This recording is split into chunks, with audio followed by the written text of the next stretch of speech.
중앙일보가 맛이 갔는지 이상합니다. 갑자기 감동적 미담을 쏟아내는 이유와 함께 뒤에서는 이 대통령이 왜 약자와의 동행을 최우선으로 정치를 하시는지 그 근본적 이유 보고 드립니다. 구독, 좋아요 쾅쾅 눌러주시고 끝까지 시청 부탁드립니다. 중앙일보는 오늘 해당 보도를 일면으로 띄우며 내 죽은 여동생이 야쿠르트 장사를 해가지고 되게 어렵다고 그러더라고요. 이재명 대통령은 지난 23일 부산 진구 부전시장에서 요구르트를 판매하는 야쿠르트 아줌마의 손을 잡고 톡톡 두드리며 이렇게 말했다고 보도했습니다. 그러면서 역대 대통령들도 물가 동향 파악 등 민생 탐방과 친서민 이미지 부각을 위해 전통시장을 즐겨 찾았지만 이 대통령의 시장 사랑은 유별난 편이다. 대선 기간에는 골목골목 경청 투어의 일환으로 소도시 전통시장과 골목 상권을 순회했고 대통령 취임 이후에는 수도권과 비수도권을 가리지 않고 공식 일정을 마친 뒤 예정이 없던 시장 방문 일정이 추가되곤 했다고 보도했습니다. 관련해 대통령실 관계자는 대통령은 과거 어머니가 일하던 곳이기도 해 시장에 각별한 애착을 갖고 있고 시장 방문을 통해 초심을 되새기고자 하는 마음도 있다며 이러한 방문은 보여주기식 일정이 아니라 국민의 목소리를 직접 듣고 정책에 반영하기 위한 평소 국정 철학에서 비롯된 것이라고 말했습니다. 네, 이 대통령 너무 감동적입니다. 관련해 해당 부분이 왜 우리 마음을 울리는지 쇼츠까지 합하면 각각 1000만 조회수도 넘는 분석 끝까지 봐주시고 뒤에서는 가난에 대한 제 짧은 생각 보고 드립니다.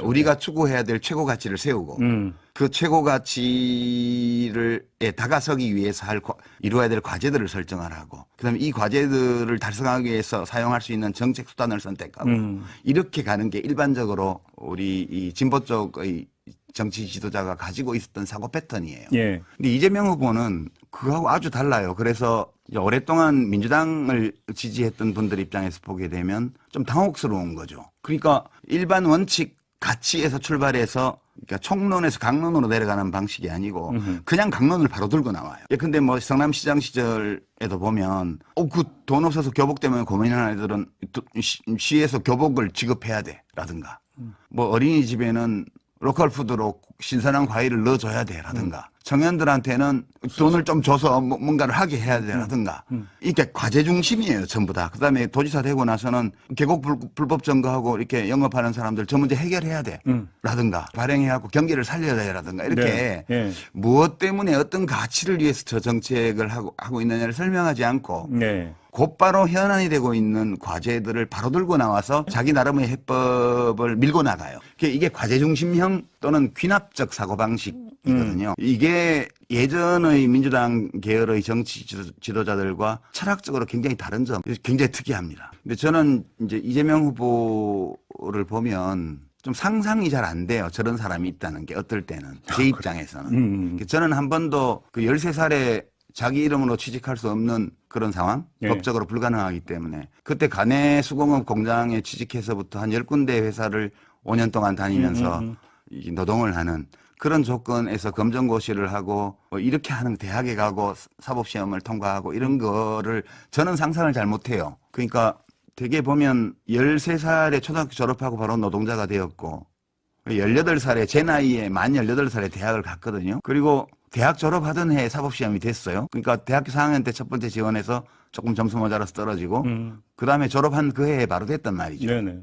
그러니까 생각해 보세요. 무슨 3월 4월에 좀 대학 입시를 본격 시작 준비를 해가지고 11월에 학력고사에서 전국 2,500등 안에 든다는 게 이게 가능한 일인가 이게 도대체가? 예, 그리고 23살에 사법시험을 합격을 하고 26살에 변호사 개업을 했는데 자기 자란 동네로 가서 남들한테 500만 원씩 두 분한테 구워가지고 그중에 한 분이 조영래 변호사던데 고인이 되셨지만 그렇게 해서 문 열고 그리고 이제 노동상담하고 뭐 시민운동하고 이런 코스가 그 제 관념으로는 저는 잘 상상이 안 돼요. 그렇게 했다는 게. 이제 그렇게 할 수 있는 이유가 뭐냐 하면 생존에 대한 강력한 어떤 목표의식을 갖고 있고 적어도 변호사가 될 때까지는. 예. 그리고 주변 상황을 잘 이해하고 사람들의 말에 경청하고 그다음에 학습하고 공부하고 생각하고 네. 이렇게 해서 적응해 가면서 생존을 해온 거거든요. 그리고 이제 그 자기가 생존을 위해서 모든 것을 걸고 분투했던 그 시절에 자기가 가졌던 소망들 이런 것들에 비추어서 시장이 되고 나니까 자기 눈에 보이는 그런 문제들이 있으면 곧바로 그 문제에 대든단 말이에요. 이게 성장 과정과 좀 관계가 있는 것 같아요. 그다음에 그 일을 잘 해낸 것은 학습 능력과 관계가 있고요. 네. 그다음에 시장 도지사로 이렇게 권한을 더 크게 가지면서 이렇게 더 이렇게 두드러지게 일을 하는 이런 것들을 보면 일을 할 줄 아는 거죠. 그러니까 제일 핵심에 있는 것은 학습 능력이에요. 여러 면에서. 그냥 공부만 잘하는 게 아니고 예. 어떤 구체적 과제에 천착하면서 그 과제를 해결하는 데 필요한 정보들을 모으고 그리고 이게 법적으로 가능한 건지 그다음에 철학적으로 정당한 건지 이런 것들을 따져본 다음에 오케이 법적으로 가능하고 철학적으로 정당해 필요해. 그러면 그걸 밀어붙이는 거예요. 그러니까 지금 뭐 예컨대 부동산 문제다. 이것도 철학으로 접근해서는 잘 안 돼요. 이 과제 중심으로 접근을 해야지만 되거든요. 지금 이 시점이 코로나19 후유증 극복도 그렇고 부동산 문제도 그렇고 지금 OECD에서 그 소득 격차와 부의 격차가 제일 큰 나라 중에 하나로 최근에 영국 국제기구에서 조사가 나왔던데 예. 이런 문제들에 대해서 지금 시점에 적어도 민주당을 지지하는 유권자들의 경우에는 이미 드러나 있고 우리가 알고 있고 인식하고 있는 그리고 해결해야 된다고 생각하는 이 과제들에 곧바로 대들어서 하나하나씩 처리해 나가는 리더십. 네, 공감합니다. 끝으로 언알바 브리핑을 시작하겠습니다. 가나는 독재를 부르고 민주주의를 파괴한다고 생각합니다. 그리고 그 해법은 복지가 아니라 자본시장 개혁에 있다고 저는 생각합니다. 많은 분들이 의아해하십니다. 왜 가난한 어르신들이 복지를 늘리자는 민주당이 아니라 부자 감세하자는 보수 정당을 찍을까? 하루하루 먹고 살기 바쁜 사람들은 내 삶을 바꿀 여유가 없습니다. 변화가 두렵고 현재의 질서에 순응하는 것이 생존에 유리하다고 본능적으로 느끼는 겁니다. 그래서